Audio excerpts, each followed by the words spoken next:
Because reality is not like in present, like truth. You can never like disentangle what's the imaginative side of side of the experience from what's real. You kind of got them disentangled. So I just combined like the real things with the imaginative twist on it.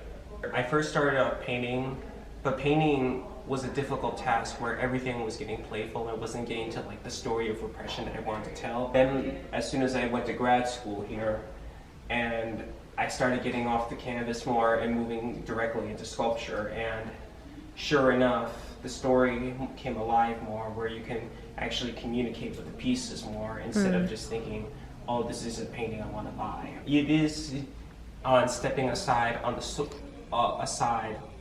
norm aspect, and that goes the gamut in like questioning a lot of things from what we define as normal, from in terms of like pseudo-sexuality, criminality, and psychoanalytic aspects of the repressed. You could consider it like in Freudian or Jung aspects, but I'm still trying to evolve thinking what that is in contemporary analysis. I would say in terms of like the sexual continuity of it, it has been reoccurring since like 2018. That's when I moved into it. And since I played with been thinking about the mental state and the mental subconscious for terms of that, I thought of it in kind of like a darkening, grotesque way. It just came out that way. I never thought it would come out that way, but eventually it did.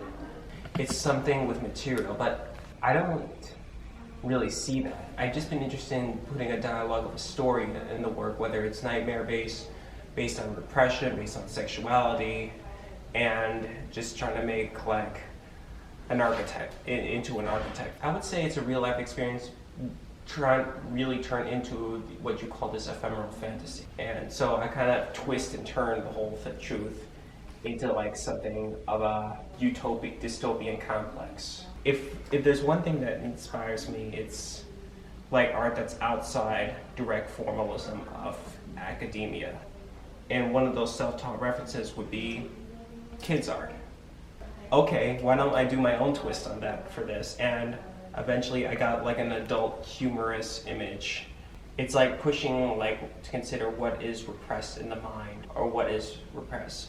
Not always in my familiarity, but more in my aesthetic with it all, in my research into it all. Cultural punk aesthetics. I wasn't directly grown up that way, but I began to submerge into that later in my youth. I would say listening to music and seeing all the cool stuff that was pretty much out with Marilyn Manson and Rob Zombie, and before I went into the visual arts, that was kind of my escape, like looking into that. Yes, I would say it's kind of a safe space I wanted for years to like rebel against like the shelteredness that parents were dragging me down in my mind, and put this into my own context to say I'm safe. The good advice I'd say that I agree with is how can you enter a performance? And that was a challenge for me because I didn't know how to enter a performance, and I may never know. I'm trying to get more of this like out into like anarchism and but more like have it intellectual. But when you put it in this visual circumstance of like weirdness, then it has much more to say. That has to be up to the viewer whether they're going to completely see there's a question there of social normality, or they're going to completely hate me for making this.